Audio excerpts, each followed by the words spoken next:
প্রিয় ফেসবুক বন্ধুরা, আপনারা দেখছেন যে আমি এখন একটা কাটিমনের বাগানে রয়েছি। শখের কাটিমনের বাগান। তো তেমন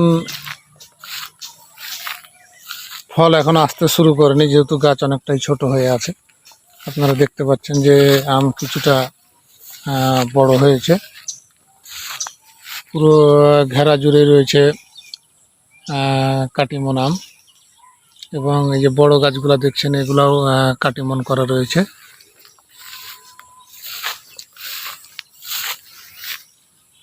কাটিমনের গাছ লাগালে পরের বছরই হয়, কিন্তু এখানে এবছর আবহাওয়ার কারণে আপনারা জানেন যে সারা দেশে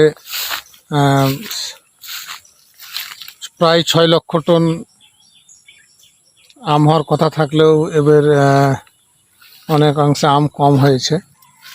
তো এই প্রভাবটা কাটিমনের উপরেও পড়েছে। এই আমটা কিছুদিন পর বাজারজাত করা হবে। আবার দেখেন যে এই যে মূল মুকুল ভরে আছে এবং কিছু মূল আসছে। একে বলা হয় 12 মাসি কাটিমন আম। এই আমটা আমের জগতে বিপ্লব ঘটাবে বলে আমরা মনে করি, ফলের জগতে, বিশেষ করে আম ফলের জগতে। কারণ আপনারা দেখেন যে এই যে এখানে মুকুল মূল দানা আসছে, আবার কিছু দানা ছোট হয়ে আছে। এই গাছেও দেখেন যে আম নাই, কিন্তু মুকুল আসছে। আর এবার মহার চাপের কারণে এই যে দেখতে পাচ্ছেন পাতা কালো হয়ে আছে। সব মিলিয়ে হয়তো ভালো ফলাফল হবে ইনশাল্লাহ। সেই জন্য যত্ন চলছে এবং যত্নের কোনো ঘাটতি নেই। এই গাছগুলা কাটিমন করা হয়েছে সব, হয়তো আস্তে আস্তে ঠিক হয়ে যাবে সব। এই আমটাতে কিছুটা দাগ রয়েছে, এবার এই যে এই দাগটা বেশিরভাগ দেখা যাচ্ছে আমে।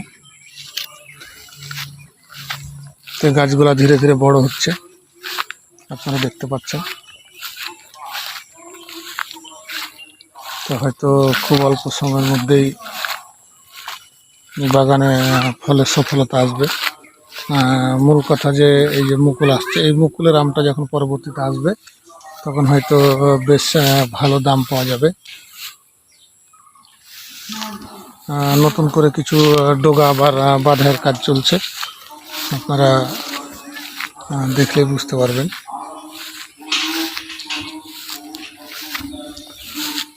যে আপনারা দেখতে পাচ্ছেন যে গাছগুলো আসলে সারি সারি করে লাগানো আছে, আপনারা দেখলেই বুঝতে পারবেন। এই যে প্রত্যেকটা সারেই কিছুটা না কিছুটা আম আছে এবং টেপের কাজ চলছে।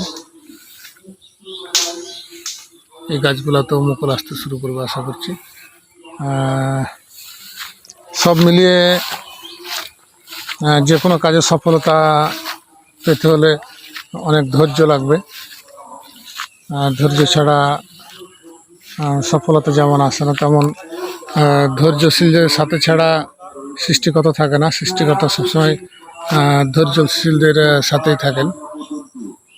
আল্লাহ হাফেজ, ভালো থাকবেন সবাই।